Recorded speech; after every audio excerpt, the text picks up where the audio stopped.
Kapadi, and I am here to teach you the skills on how to communicate effectively and where you are able to resolve conflict. So now today we really continue with the effective communication again. And I want you to watch until the end, because I am going to really now to talk about the burning issue in relationship, which is more resolving conflict. And I receive a lot of questions around it. Now, when we talk about conflict, what we talk about when we talk about conflict?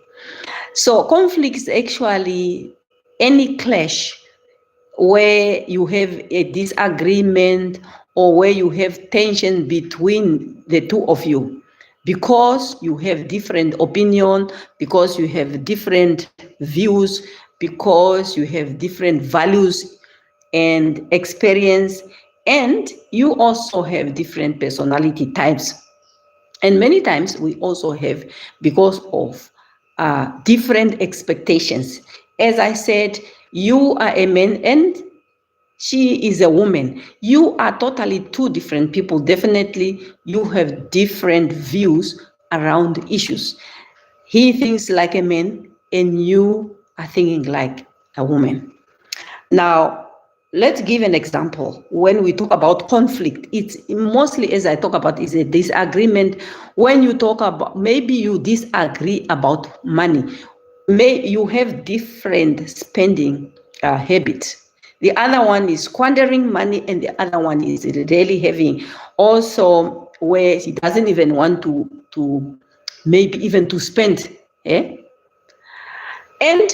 another example I can think of is who do what at home. Now, who has to do different chores. And you can also differ when it comes to parenting, because each one, you are coming from your household, you were raised up this way, and your partner were raised up this way. So when you come into your marriage, you want to enforce what you knew, and he wants to enforce what he knew from their childhood. Now, in that case, you'll have also different view how to raise up the children. Another example I can give also is to say, some people want to stay with the in-law, and then they don't mind. And then the other one wants to say, no, let's go and build our own house. Why do we have to stay with the in-law? Or you can also differ around the holiday. You can differ in many things. Which car to buy? There are just many things that you usually differ. Now, your expectation is a man in my culture supposed to be this way, and the other one say, no, a man in my culture supposed to behave this way, or a woman supposed to be this way, but then you realize your wife is not doing what you expect. Now, when you have conflict, there's always consequences. What are those consequences? So if the problem is unresolved, if you have problem and it's unresolved, you don't discuss it, you don't resolve it, or you start it but you never come to a solution, it really leads to a lot of stress in the relationship. It also leads to a lot of resentment in your relationship, and the escalating of relationship problems. So, but also on the other hand, if you learn the skill of how to handle your conflict so well, you really have a sort of a healthy relationship, because you grow closer, you start understanding each other, and also you build a very strong bond. Now, let's talk about the issue of where you say this is healthy conflict versus unhealthy conflict. Now, the healthy one, it's really where you have open communication, and you respect each other's perspective. As I said, you are two different people, but despite different views, you still respect each other. And number 3, which is very important, which most of us are struggling with, we struggle to compromise. But if you really are able to compromise because you think it's not always your way, you compromise, then that one, it can be really a healthy one. So let's talk about the unhealthy one. Many times we will also have unhealthy resolution, conflict resolution, where you always so negative. And this is really happening in many relationships. A person, you introduce something, then a person is just, like put it down, is just negative. There's really nothing a person is talking, it's always negative about issue. Or either you blame just your partner every time. It's you who did ABC. It's you, it's you, it's you, it's you. It's not always you. You always point the fingers. And at the same time, the unhealthy conflict is when you really don't understand. You don't understand your partner, where you don't have empathy. You don't have empathy around your partner. And that alone can really damage your relationship. Now, how do you resolve conflict? Number 1, what can you do to resolve a conflict? Because I already talked about the type of conflict. Now, number 1, you express your feeling. Express your feeling by saying, I feel hurt when you come late.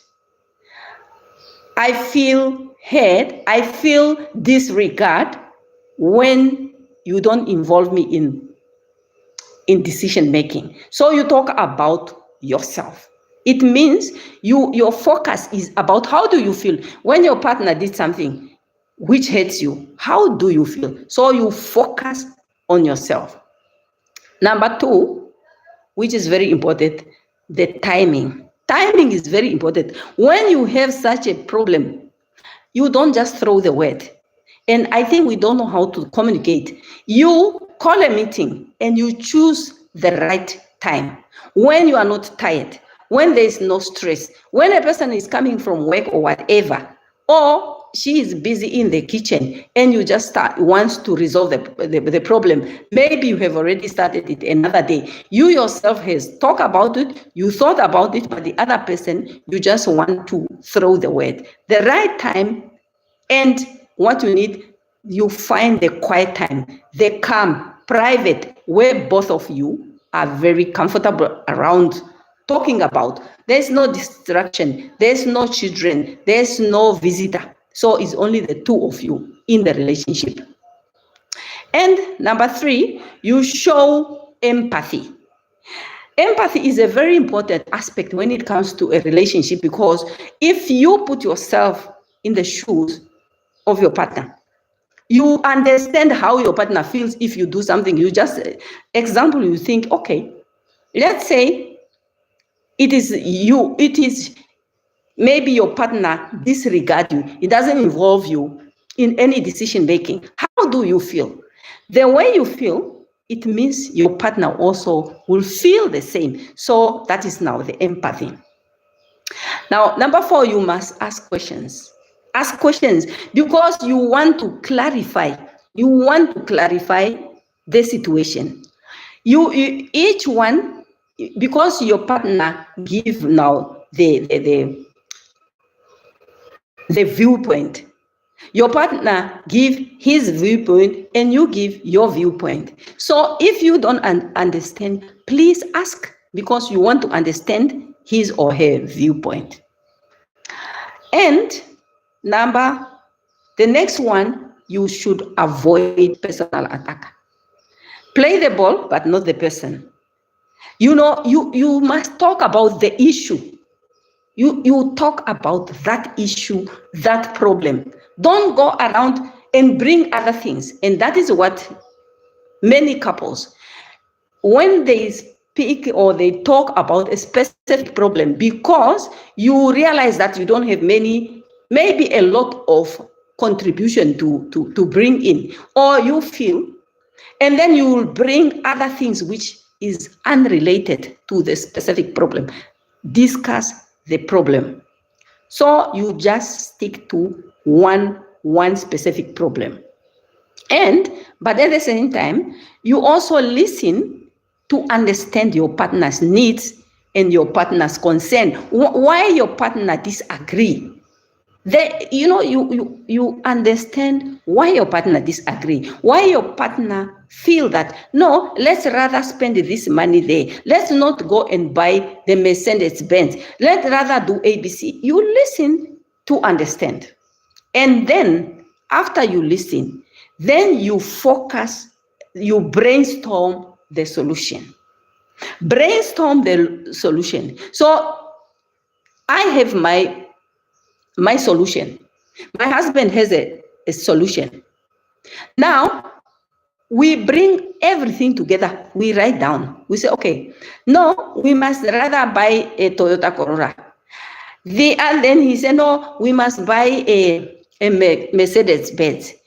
Then you have to say, why? Let's buy a Toyota Corolla because it's strong. Let's buy a Mac because it's fast. And then you go on, put everything. Or the way you raise up the children, or you want your children to go to a certain school. Let's rather our children go to St. Paul because it's ABC. I don't think St. Paul is a good school because A and B and B. So you put everything. And then after that, what you do, you look at them. And then you agree to disagree. And then you take all the solution, and because you are looking for a solution, look at the solution together. Even if you disagree with the viewpoint, just acknowledge it. Okay, or you are saying we want the children to go wherever. That's agreed. And then next one, you need to know that your partner, you understand your partner, how your partner feels. It's very important. When you are in conflict, sometimes you only listen to your own emotions because you feel you want this thing. And then you forget about your partner's feeling. So focus on your partner's feeling, not only on your own, but the empathy part that I also talk about. Now, the next one, which is very, very important, when emotion is high, when you get angry, what you need to do, stop. Don't go on knowing that you are angry. Just stop, and come back later.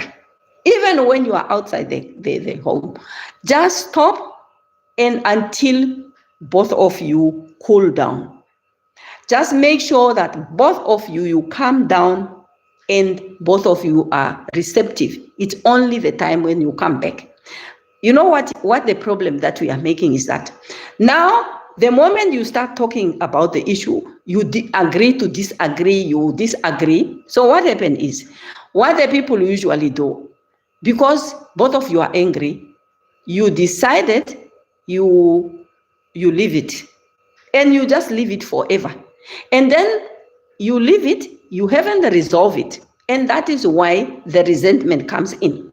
So the next time, maybe after a year, something related to that start happening. Then the emotion is already high. So it triggered what happened there. That's why men say, no, you woman, you always, bring old things. Women bring old things because partners, they fail to resolve problems. And the moment that issue come up again, even after a year or 2 years, then it will start again. So it is very, very important to learn how to resolve the problem. If you follow those steps, if you avoid all the things that I've discussed, you are able. But just practice, because practice makes perfect. So in summary, what we were talking about is really to say, if you really want to resolve the conflict, there must be effective communication, open communication, And then there must be active listening, empathy, as well as the last one, which is very important, compromise. And if you really like this video and you want me to do more, I ask you to subscribe to this channel, like this video, share with your friends and families, and just comment below. How do you resolve conflict in your relationship? Till next time, when we also going to continue with another aspect of effective communication. Thank you.